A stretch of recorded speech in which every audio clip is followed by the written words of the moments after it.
Well, hello there. This is Shane from Shane's Reviews, and I hope you are having a great day today. Today, we're going to be continuing to talk about Orson Scott Card. Specifically, it's going to be Xenocide. The narrations were by Scott Brick, Stefan Rudnicki, Gabrielle DeCure, and Amanda Carr, and I believe John Rubinstein as well. So a quick note about the narrations on this. There's a lot of people in here that are really talented whenever it comes to their voices and the way that they portray things. And that added a lot to the book. It added a lot to the experience of listening to this.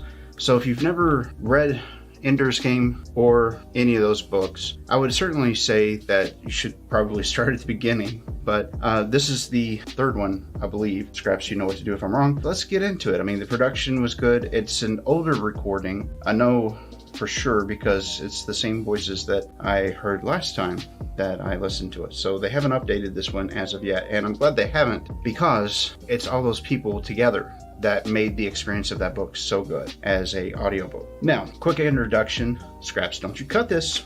There was a few books before this one, and in the first one we meet Ender and we find out what he does. In the second one, it's a little bit more, I guess, ethereal. It's more of an experience of the aftermath and what's happening to the planet, the people that were involved in the last war, just some reflections, etc. Plus, Ender and his sister start to colonize other planets. Moving force for Ender is that, of course, he's got the Hive Queen with him, and he's trying to find a planet for her. In the last part of the second book, it's mentioned that perhaps this new place will be where she will be born. I believe that there was even a scene at the end where that does indeed happen. Spoiler alert.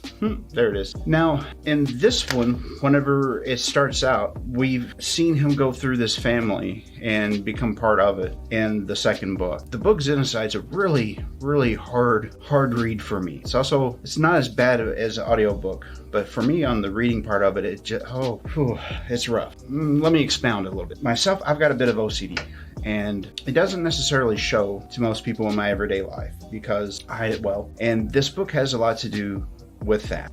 There are characters in this that are God-chosen, right? And they live on the planet of Path. And what the God-spoken people do is OCD task to satisfy the gods. Now, I can understand in such a big way. Like, if I get really super upset about something, it's almost like I have to do rituals. And I thought this well before I read this book. But to give credo to Orson Scott Card and the realism of not being good enough in the mind of the person that has OCD of things are proper, it's uncomfortable. As far as reading a description of what OCD kind of feels like, this is the closest that I've ever seen. Every time that I read it screws me up for days and weeks on end. You guys and gals won't know this, but it's been a few weeks since I made my last recording session, and it's all because of this book. Now, that doesn't mean that it's not a good book. It really is. That's the reason why I suffered through that portion of it every time. This book is a little different because we're starting to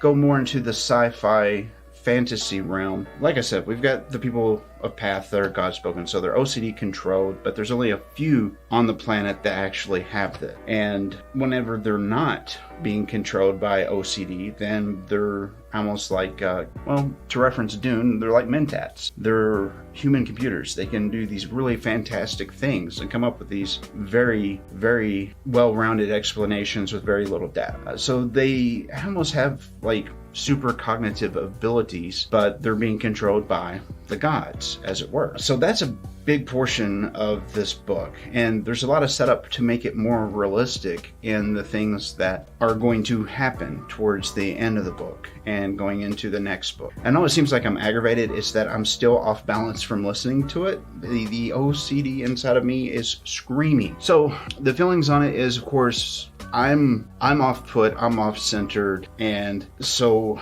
I might be a little jaded in that specific part of the story. I don't like it a bit, but I respect it, and it's good storytelling. So that's interesting in itself, seeing what this young girl that turns into a young woman is dealing with. She has a very supporting father that just wants the best for her. However, the things and plots and devices that are against her and her people, big deals that need to be taken care of. Now, if you've read some of the books, you'll know about Jane. And Jane made a power play to kind of protect Ender and the Hive Queen. It's kind of bit her in the rear end. Not in a good way, because there's this fleet called the Lusitanian fleet that is on their way, and she makes them completely disappear. So that's the reason why the first part of the book exists, because the people of Path have been put on to a task to find out what happened to all these ships that were sent to destroy this planet that has interfered with these indigenous peoples of the planet. Now, Jane actually is very impressed by this bright star. That's what her name translates in. And she's doing searches, much like a computer would do.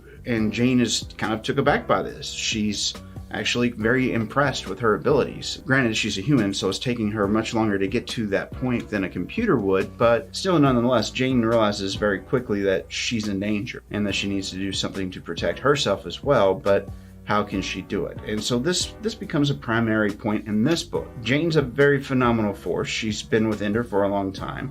They've had a fairly large squabble without actually having a squabble. She's attached herself to one of the children that Ender becomes father to through marriage, and everybody's very upset. There's this big drama that's playing out on the pages as you're reading. It's interesting to see the way that these things go, because Ender's becoming more of a non-character in a way, although his influence is everywhere. And he's still, the big person of the story in a few ways. But now we're starting to see a shift in the importance of like Nero and his sister Valentine, and just what can they do. It's kind of neat. Now there's a lot of other things that happen in this book besides that. The unique movements, Peter coming back around.